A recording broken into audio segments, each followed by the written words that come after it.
ამდენად ვიმსჯელოთ იმის თაობაზე, თუ რამდენად ხელსაყრელია მონოპოლია, როგორც ბაზრის ორგანიზების საშუალება.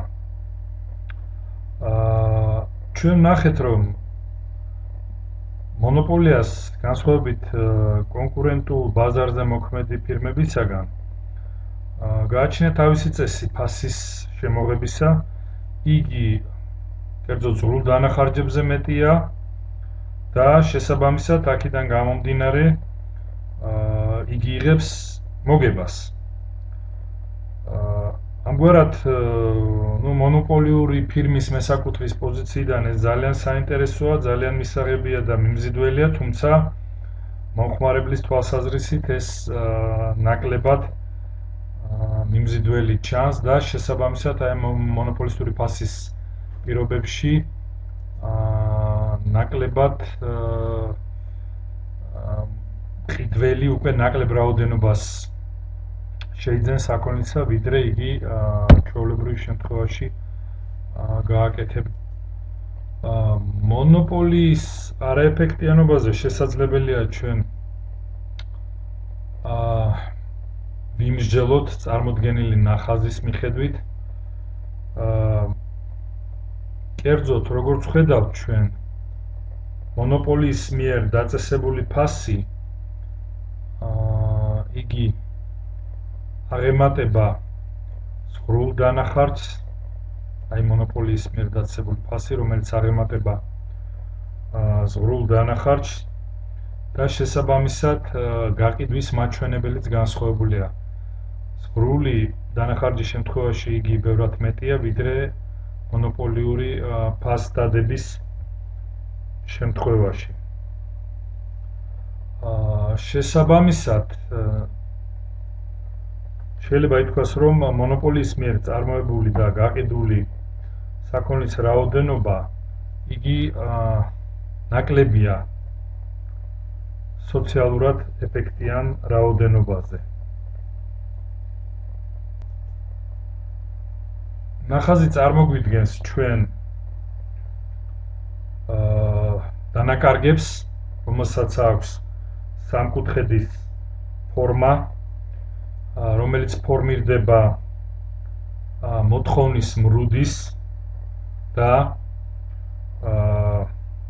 ზღვრული დანახარჯის მრუდის გადაკვეთის შედეგად, აი ეს ფართობი. ეს არის დანაკარგის ფართობი. პრაქტიკულად მონოპოლიის შედეგად წარმოქმნილი დანაკარგი, საერთო დანაკარგი, შეიძლება ითქვას, ეს არის იდენტური, რაც გადასახადის დაწესების შედეგად შეიძლება მივიღოთ და ასეთ შემთხვევაში საქმე გვაქვს მონოპოლისტების და გადასახადის იდენტურობასგან.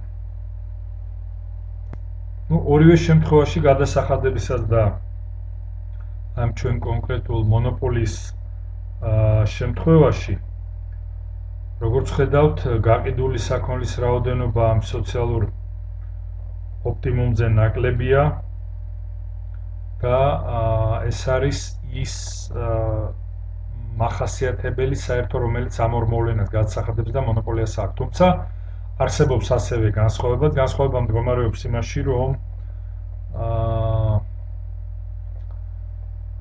გადასახადებიდან ფორმირებული შემოსავალი მიდის სახელმწიფო ხაზინაში, ხოლო მონოპოლიური მოგება კი მთლიანად მიემართება მონოპოლიური ფირმის, ანუ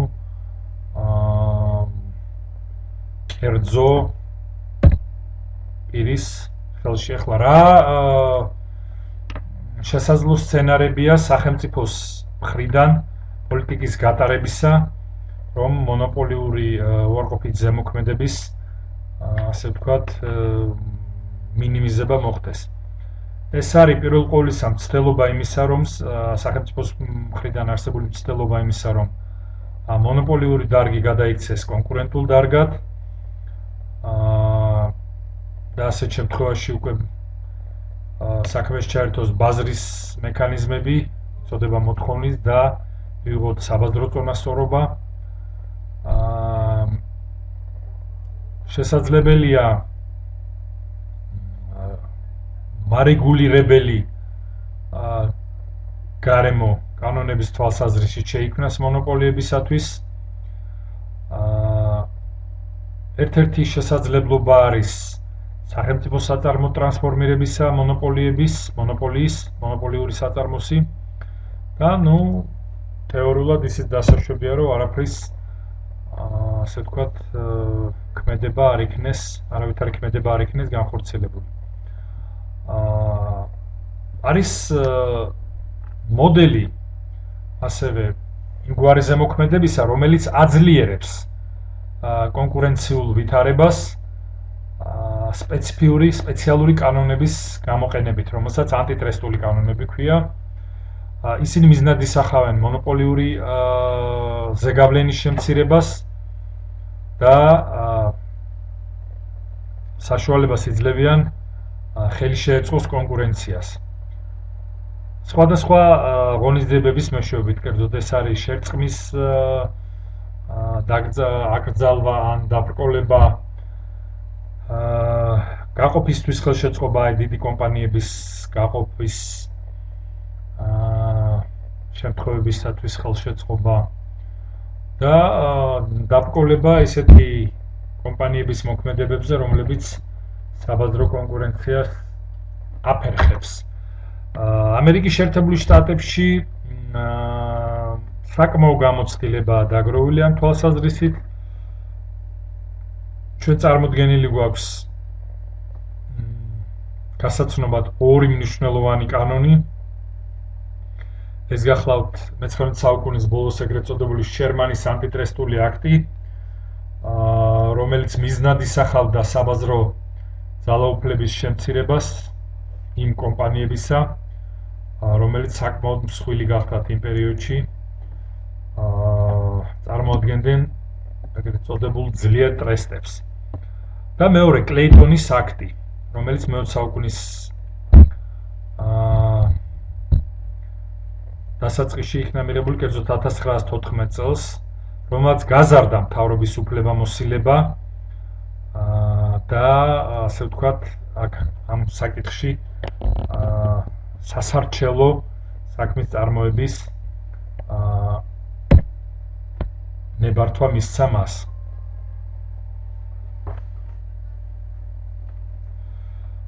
მთავრობას შეუძლია ასევე, ასე ვთქვათ, ფასების დარეგულირება ბუნებრივი მონოპოლიის შემთხვევაში. მონოპოლიის დროს გამოყოფილი რესურსი იქნება ეფექტიანი, როდესაც ფასი ზრულ დანახარჯს უტოლდება. ამ დროს მომხმარებელი მონოპოლისტის პროდუქციის იმ რაოდენობას იყიდის, რომელიც მთლიანი დანაზოგის მაქსიმუმს შეესაბამება. მთავრობის მიერ პრობლემის გადაწყვეტის გზად ასევე შესაძლებელია მიჩნეული იქნეს სუბსიდირება. ამ დროს გასაგებია, რომ შემოსავლიდან გადასახადებიდან ხდება იმის გაცემა, რაც სუბსიდირების განხორციელება, რაც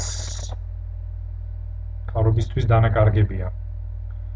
და მეორე ის, რომ მთავრობამ შეუძლია მონოპოლის მისცეს უფლება ზღვრულ დანახარჯებზე მაღალი ფასი დააწესოს. ვინაიდან სხვა შემთხვევაში, როგორც ჩვენ ერთ-ერთ ნახაზზე ვნახეთ, უკვე მონოპოლია დაიწყებს ფულის დაკარგვას და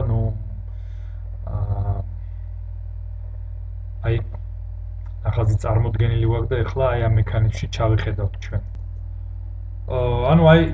სწორედ ეს ნახაზი გვიჩვენებს ჩვენ თუ რა სცენარი შეიძლება განვითარდეს იმ შემთხვევაში, თუ მთავრობა დააწესებს ფასს. თუ მოთხოვნილი იქნება ზღვრული დანახარჯის ტოლი ფასის დაწესება ისევე როგორც თქვათ ეს ხდება კონკრეტული ბაზრის პირობებში, სადაც რა თქმა უნდა დაწესება არ ხდება მთავრობის მიერ, მაგრამ ადგილი აქვს ბუნებრივი პირობებით აი ამ გასაკიდი ფასის ზღრულ დანახარჯის მოცულობასთან, ასე ვთქვათ, დაახლოებას. ანუ აი ასეთ შემთხვევაში უკვე როგორც ხედავთ ჩვენ მონოპოლიის საშუალო თობლივი დანახარჯის მრუდი კლებადია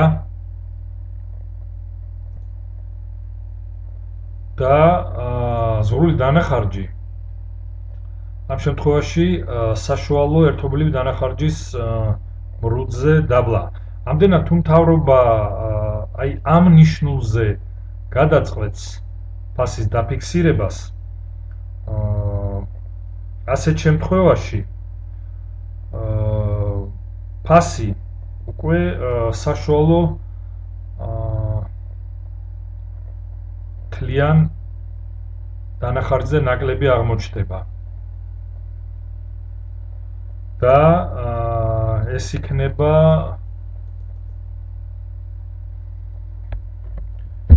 მონოპოლიური კომპანიისათვის წამგებიანი, იგი უკვე ფულის დაკარგვას დაიწყებს. ანუ ახლა ვისაუბროთ ფასის მიერ დისკრიმინაციაზე.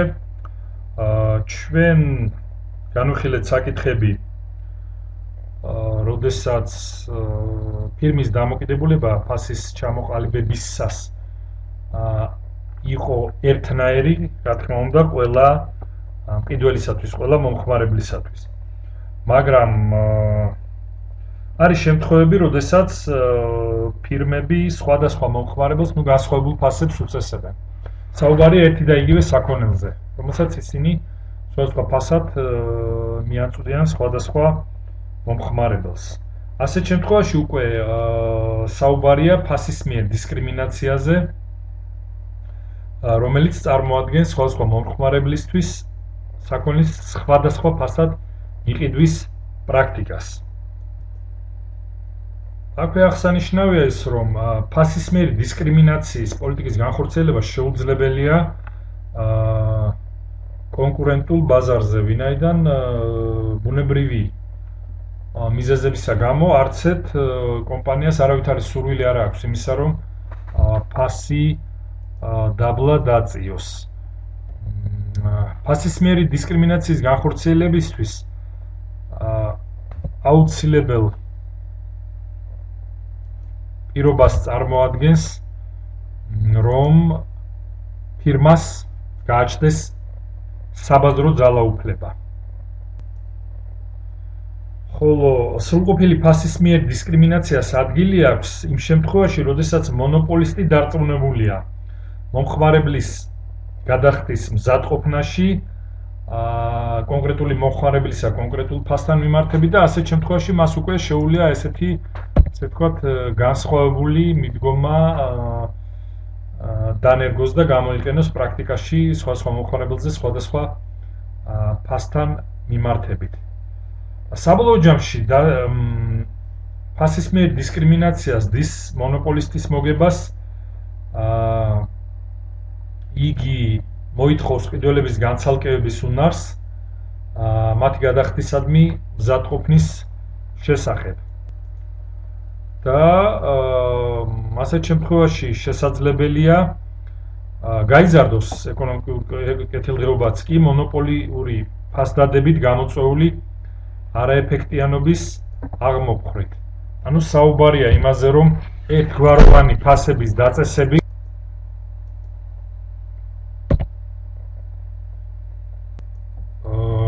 ამ ნახაზის მეშვეობით გავაანალიზოთ ახლა მომხმარებლის და მწარმოებლის დანაზოგები იმ შემთხვევაში, როდესაც ადგილი აქვს ფასის მიერ დისკრიმინაციას.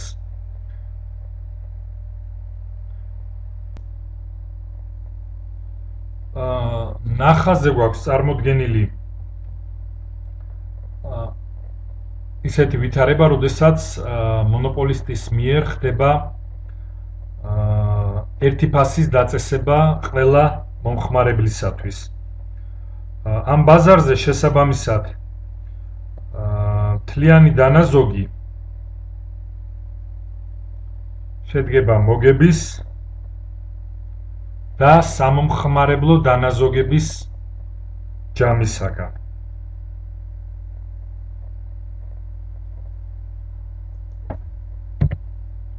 რაც შეეხება მეორე შემთხვევას, გვაქვს სრული ფასისმიერი დისკრიმინაცია. აქ სამომხმარებლო დანაზოგი არის ნულის ტოლი. შესაბამისად, მთლიანი დანაზოგი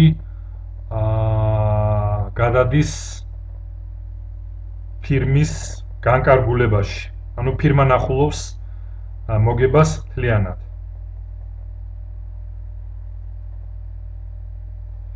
ეს ორი ნახაზი ჩვენს საშუალებას გვაძლევს რომ კარგად განვასხვაოთ ფასის სრული ერთიანი ფასისა და სრული დისკრიმინაციის პირობებში მოგების და მთლიანი დანაზოგის ზრდა როგორ იწვევს სამომხმარებლო დანაზოგის შემცირებას. პრაქტიკულად ეს არის კარგი მაგალითი იმისა, როგორ გადადის მოგება მთლიანად კომპანიის ხელში. ჩვენ სლაიდზე მოცემული გვაქვს ფასისმიერი დისკრიმინაციის მაგალითები. ისევ და ისევ შეერთებული შტატების ეკონომიკის მაგალითზე, თუმცა აქ ვფიქრობ არაფერი განსხვავებული არ არის და ყველა ქვეყანაში დაახლოებით ფასისმიერი დისკრიმინაციის ანალოგია აქვს ადგილი. კერძოდ არის მაგალითები ჩამონათვალი, კინოს ბილეთები, ავიაკომპანიის ფასები, ფინანსური დახმარება. შეგვიძლია ერთ-ერთი მათგანი მაგალითად კინოს ბილეთების შესახებ ვისაუბროთ. ეს არის ჩვეულებრივი მიღებული პრაქტიკა, როდესაც განსხვავებული ფასები წესდება განსხვავებული სოციალური ჯგუფებისათვის, მაგალითად მოხუცებისათვის, პენსიონერებისათვის, ან თუნდაც ბავშვებისათვის, შედარებით სხვა, ასე ვთქვათ, კატეგორიის კლიენტებთან შედარებით. თუ ამ მაგალითს განვიხილავთ ჩვენ თვითონ მონოპოლისტის კინოთეატრის თვალსაზრისით, მისი ინტერესების კუთხიდან, შეიძლება ითქვას, რომ იგი ფლობს საბაზრო ძალაუფლებას ამ შემთხვევაში და შეუძლია ფასების ცვლილებების მეშვეობით მოახდინოს თავისი მოგების მაქსიმიზაცია. ვინაიდან იგი ამგვარად ისეთ სოციალურ ფენას იზიდავს, რომელიც სხვა შემთხვევაში ნაკლებად დაინტერესდებოდა ამ კონკრეტული გასართობი ღონისძიებით და ფაქტიურად საერთო შემოსავალი ნაკლები იქნებოდა. სწორედ ამ შემთხვევაში ამ მექანიზმის გამოყენებით კინოთეატრი როგორც მონოპოლისტი ამ შემთხვევაში უკვე ფასის დისკრიმინაციის მეშვეობით ზრდის თავის მოგებას. სლაიდზე წარმოდგენილი გაქვთ დავალება.